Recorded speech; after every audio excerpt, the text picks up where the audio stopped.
juga sempat ketemu sama Ustadz Jemi sama Bu Nining, istri beliau, karena ada transformasi luar biasa di Nurul Fikri itu, yang tadinya pesantren menjadi boarding school, yang tadinya dipegang Pak Kiai, anak Ustadz Jemi yang pertama, Ustadz Bilda, terus diganti sama yang bungsu, Kang Ridwan gitu. Ini kan perubahan yang luar biasa dari model pesantren kiai ke model boarding school. Kang Ridwan kan pebisnis ya, beliau pebisnis dan tentu gayanya gaya bisnis. Jadi mengelola sekolah Nurul Fikri yang sekarang itu boarding school ya pakai gaya bisnis, termasuk beberapa pejabatnya, orang-orang yang diajak gabung juga teman-teman beliau juga.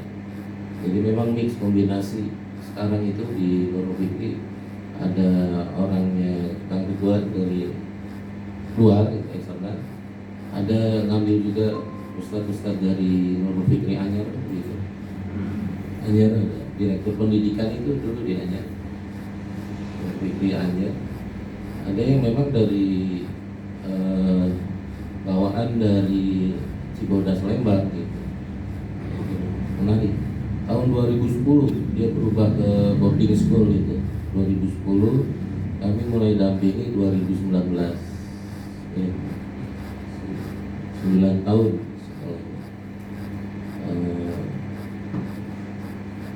pitch up-nya terutama dari awalnya. Alhamdulillah ada tiga tahun ini perkembangannya bagus. Bahkan Kang Ridwan minta untuk dibantu juga Anyar, Nurul Fikri Anyar. Nah, struktur di sana kan ketua yayasannya itu ketua dewan pembinanya Bu Nining, Ustazah Nining.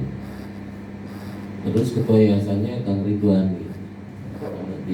Di pelaksananya dia ada 2 direktur pendidikan gitu, sama direktur pelayanan dan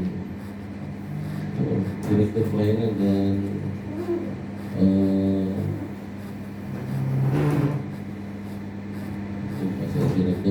jadi gitu ya. Ada 2 direktur, nanti di bawahnya ada manajernya.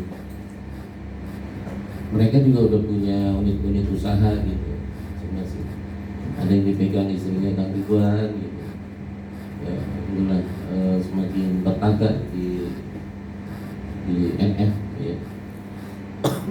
Beberapa yayasan juga kami dampingi. Ada kemarin terakhir Bengkulu yang datang, Bengkulu tahu 32 tahun lalu dia bikin TK di depan rumahnya gitu, di depan rumah. Sekarang kondisinya udah makin besar, 3.300 siswanya gitu. Dan di kota Bengkulu, dia itu orang Majalengka, jadi orang Sunda yang ke Bengkulu jadi PNS, nikah sama akhwat Bengkulu, jadi nggak balik-balik lagi. Pak Haji Dani namanya. Dan udah semakin besar dia keluar dari PNS, fokus jadi di yayasan, jadi ketua yayasan Al-Fida, yayasan Al-Fida. 75% masyarakat Bengkulu itu pas disurvei kenal sama Pak Haji Dani gitu. Dari situ aja ketika pilek gitu ya menang gitu, istrinya bahkan terpilih jadi anggota Dewan Provinsi karena pengaruh dari sekolahnya itu signifikan. Juga udah punya unit usaha ya. Captive marketnya dari yayasan 3.300 siswa kan sudah memenuhi ininya aja nih, air minumnya aja salah satunya itu. Dia punya perusahaan air minum gitu, memenuhi kebutuhan air minum. Di NF juga sama air minum itu jadi salah satu unit usaha juga, karena udah besar ya SMP SMA dari bisnis air minumnya udah besar juga gitu. Bahkan nggak cukup sekarang, kapasitas produksinya malah kurang gitu, permintaannya banyak, bukan hanya dari sekolah lagi butuh air minum gitu, di luar sekolah juga butuh ya. Masalahnya sekarang di kapasitas produksi. Kemarin juga minta dibantu pembenahan karena ada beberapa kasus ya, terutama dapat surat dari pajak gitu. Jadi kan itu menarik, mungkin kemarin diskusinya juga dapat dari pajak gitu. Ya akhirnya setelah diskusi ketemu ada yang perlu dibenahi gitu. Misalnya tanah-tanah yayasan itu diatasnamakan, salah satunya dari ketua yayasan, ada pembina gitu. Padahal satu sisi gajinya mereka taruhlah 10 juta gitu, kan jadi nggak masuk akal gitu. Gaji bulanan 10 juta kali setahun 120 juta, tapi bisa punya tanah.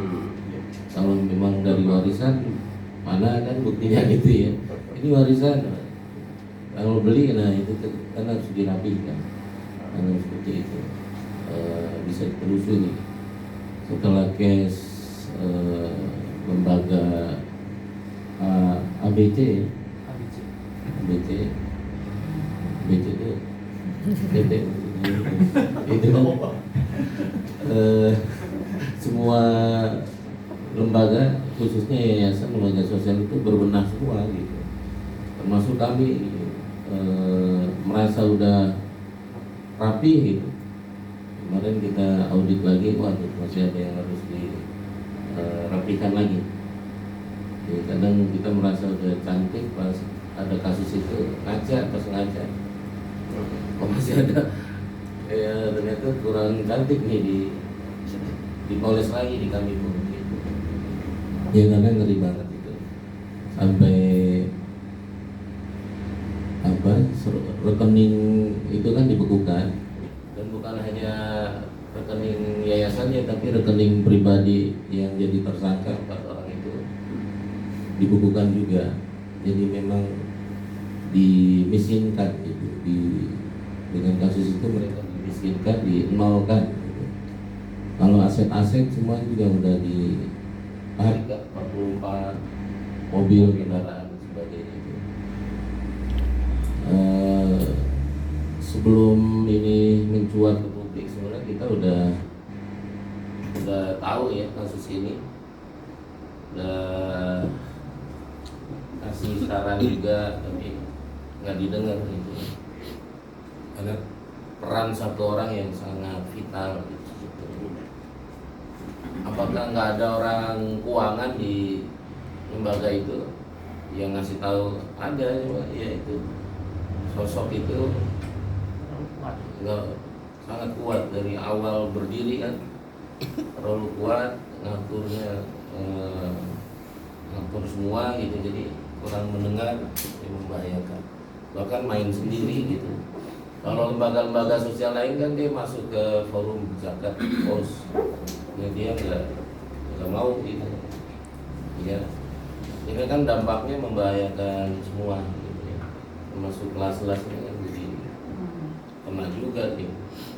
Nah, kita mesti paham, kita berjamaah gitu, ini amal jama'i gitu.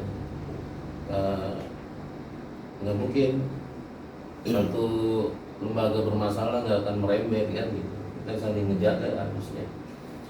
Ya akhirnya ke kami juga sama, jadi sensitif ya. Donatur itu ketika dijemput donasinya itu nanya gitu, kamu berapa gajinya?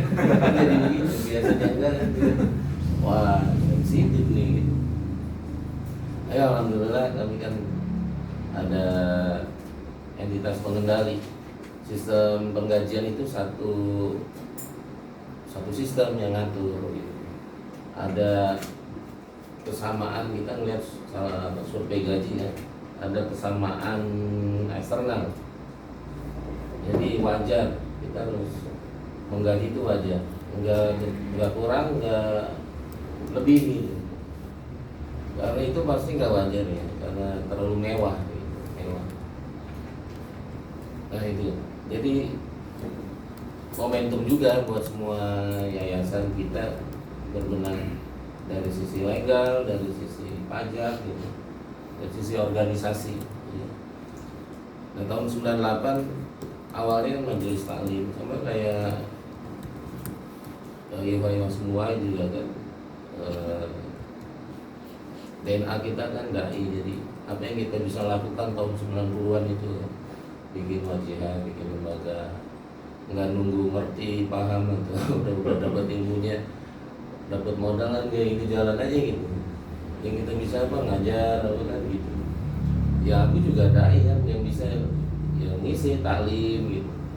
Ibu-ibu di sini kan bikin TK gitu ya. Istri saya juga di Bandung guru IT gitu. Ya sama, ketika udah nggak jadi guru pun tetap aja ya, namanya jiwanya ngajar kan, di rumah bikin apa tempat belajar ya, begitu ya, apa DNA-nya gitu ya, mulai aja gitu. Sekarang juga udah jadi yayasan. Kami juga begini, akhirnya kita bikin yayasan, kami bikin yayasan DSUPI. Semuanya waktu itu namanya Ummul Qura, karena itu impian Abu Syauqi untuk kuliah di Universitas Ummul Qura, cuma nggak kesampaian karena kondisi beliau sakit-sakitan gitu. Karena sakit-sakitan, ya udah bikin lembaga semua Ummul Qura, Majelis Taklim Ummul Qura, lembaga apa, yayasan dompet sosial Ummul Qura, untuk bisnisnya namanya Niaga Ummul Qura.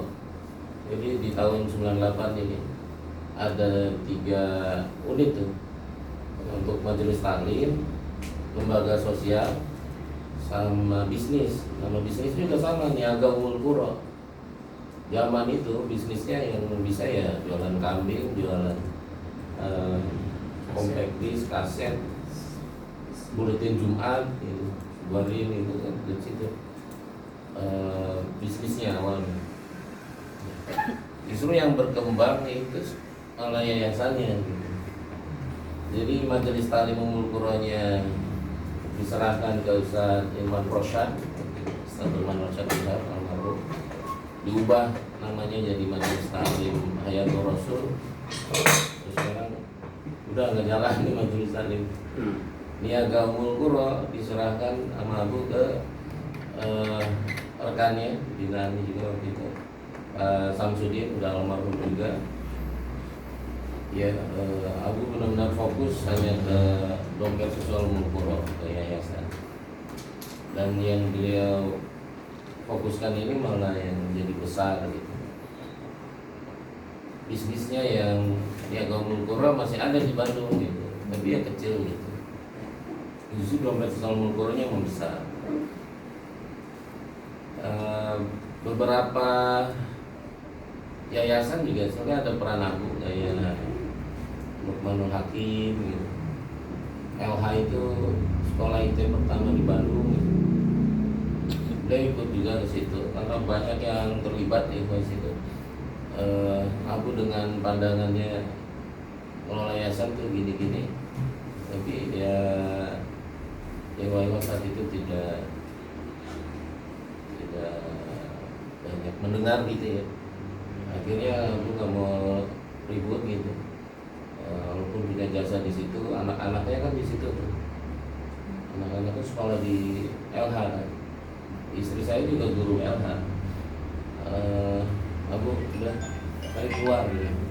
Jadi nggak terlibat lagi di LH. Memang ada tipikal gitu ya kan. Kalau rame-rame gitu, terus tidak ada kesepakatan ya, dia lebih milih keluar, benar-benar ini yang dia dirikan gitu, dia suki, jadi sehingga bisa dikendalikan gitu. Sampai sekarang pun LH itu juga minta pendampingan ke saya beberapa kali, saya juga datang. Hanya tidak seperti Nurul Fikri.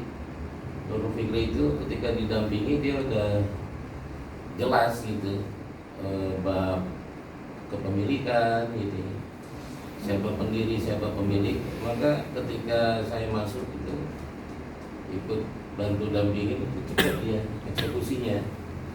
Nah di LH isu itu tuh nggak clear sampai sekarang. Jadi punya siapa? Jadi pakai bahasa Sundanya. Pakai itu apa ya? Sama ya. Apa tuh? Jogja juga ewu. Oh, pakai sama. Sampai sekarang belum selesai. Padahal ini ilmunya sama dengan konsepnya saya kasih ke Oh, yang ini. karena sama ya. Cepat, jadi kalau lama, nggak jelas. Gede. Jadi karena itu rame-rame, kayak pembangunan gedung sekolah LH itu, udunan, patungan, iwa-iwa, Bandung dan sekitarnya kan. Jadi kadang yang udah merasa sedekah gitu, bahkan ikut membantu membangunnya, itu merasa memiliki banyak kan. Jadi yang milik siapa, banyak amat milik semua iwa ini gitu. Nah teman-teman yang fokus keseharian ngurus pun merasa nggak nyaman ketika mendeklar bahwa LH itu sekarang ownernya kami, itu nggak nyaman. Tapi akhirnya kan secara kelembagaan itu apa sekali ada kelambatan. Ini cerita LH Pak Bu. Tapi senyum-senyum. Di Jogja juga ada LH soalnya. Tapi beda ya.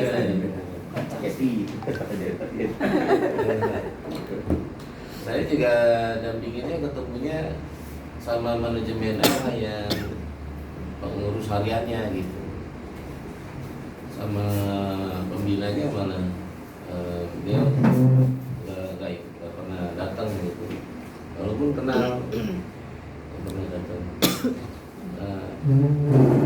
Beratnya di situ tuh. Abu ketika melepas LH, karena sebenarnya kalau Abu mengakui juga kan bisa, jasanya banyak kan, ya uang ya apa gitu. Lepas, Masya Allah lokasi gantinya Yayasan Pendidikan Indonesia Juara kan gitu. Udah punya 19 sekolah juara. Mungkin Abu ngeliat ini potensi konfliknya besar. Kalau beliau ada di situ kontraproduktif gitu.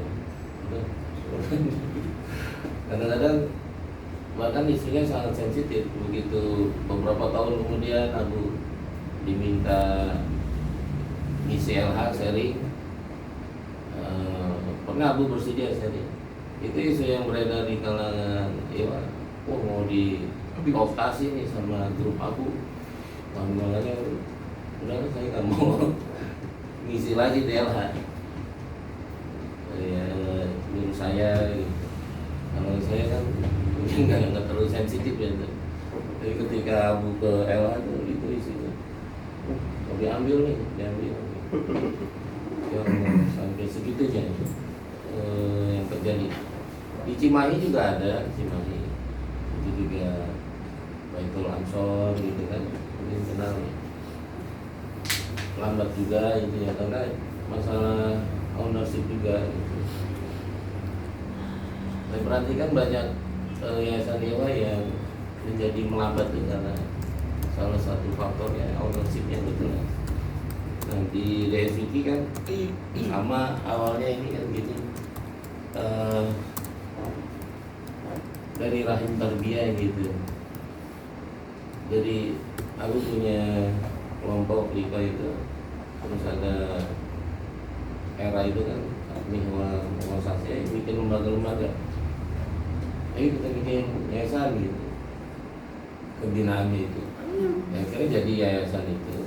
Dan begitu berapa tahun berjalan, aku perlu merasa ini kita harus full time membangun yayasan ini, ya Abi itu mendatangi semua binaannya itu, karena kan tetap aja yayasan Daya Suki itu lahirnya dari program kerja